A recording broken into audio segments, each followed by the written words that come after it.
नमस्कार।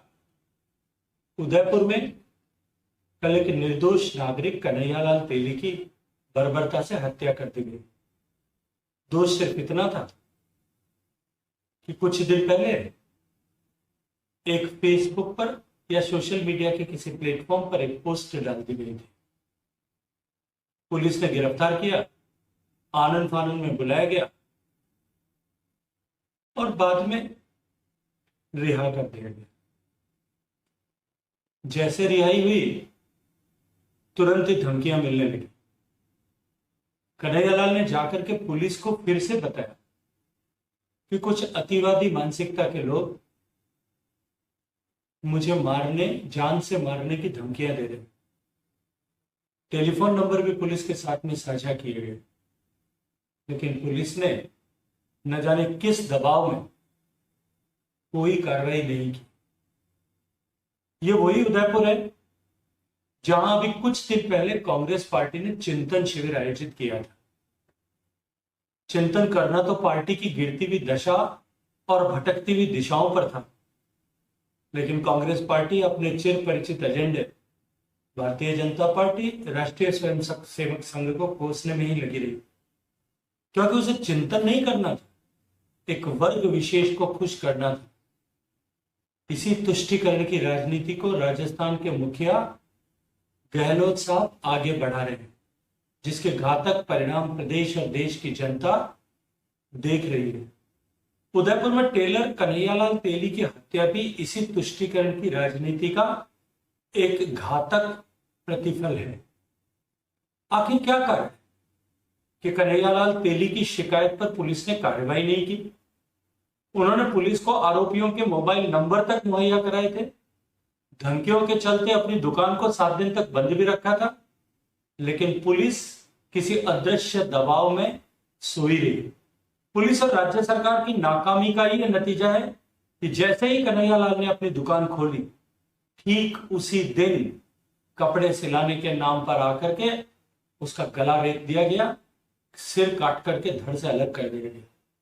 राजस्थान में अपराधियों के हौसले कितने बुलंद है, इसका जानकारी इसी बात से पता चलती है कि उन्होंने बर्बरता के साथ में हत्या करने के बाद हथियार लहराते हुए धमकी भरे वीडियो भी जारी किए। सरकार की ऐसी नाकामी करौली, जोधपुर, धौलपुर, भीलवाड़ा आदि शहरों में जनता देख चुकी है। कैसे करौली में रामनवमी के दिन शांतिपूर्ण शोभा यात्रा पर हमला हुआ, कैसे जोधपुर में एक तरफा उपद्रव मचाया गया, करौली में पीएफआई और दूसरे संगठनों के साथ में कुछ सूत्र जुड़ते हुए पाए गए, लेकिन राजस्थान सरकार इस पर आज भी मौन है। करौली और जोधपुर में उपद्रव के दोषी तो साफ साफ पहचाने गए, लेकिन एक वर्ग विशेष कांग्रेस पार्टी और गहलोत सरकार से नाराज न हो जाए, इसके लिए पुलिस के हाथ बांध दिए गए और जांच को भी तुष्टीकरण की भेंट चढ़ा दिया गया। तुष्टीकरण की राजनीति की हद तो यह है कि अपना गृह क्षेत्र होने के बावजूद भी मुख्यमंत्री अशोक गहलोत जोधपुर नहीं आए। करौली में करीब महीने भर कर्फ्यू लगाए रखा, लेकिन वहां भी नहीं गए। मुख्यमंत्री उदयपुर में हुई घटना की भी केवल दुखद बता करके निंदा कर अपने कर्तव्य से इतिश्री कर लेना चाहते हैं। मुख्यमंत्री जी, जनता सब देख रही है और उदयपुर की इस घटना की पूरी गंभीरता के साथ में जांच होनी चाहिए। जिन्होंने कन्हैयालाल तेली की जान ली, केवल वो दोषी नहीं है, उनके पीछे कौन लोग हैं, उन्हें भी कानून के दायरे में लाने की आवश्यकता है, भले वो कितने भी प्रभावशाली क्यों न। उम्मीद है मुख्यमंत्री जी अपनी तुष्टीकरण की राजनीति से बाहर निकल करके प्रदेश की जनता की रक्षा करेंगे, प्रदेश में अमन चैन कायम करने का प्रयास करेंगे। यदि इस बार भी अपराधियों को जांच में लीपापोती कर बख्श दिया गया, तो आने वाले साल में होने वाले चुनाव में जनता आपका हिसाब करने के लिए तैयार बैठी है। देश के तो कांग्रेस का सफाया हो ही चुका है, अब उसके अंतिम किले राजस्थान और छत्तीसगढ़ का भी ढहना तय है। मैं एक बार फिर माननीय मुख्यमंत्री जी आपसे आग्रह करूंगा, ये जो मानसिकता है, ये मानसिकता घातक। दुनिया ने अभी देखा है, हमारे ही पड़ोस के एक देश में 20 साल तक लगातार अमेरिका के प्रयास करने के बावजूद भी उस मानसिकता से जुड़े हुए लोगों ने 20 दिन में सब कुछ पलट दिया।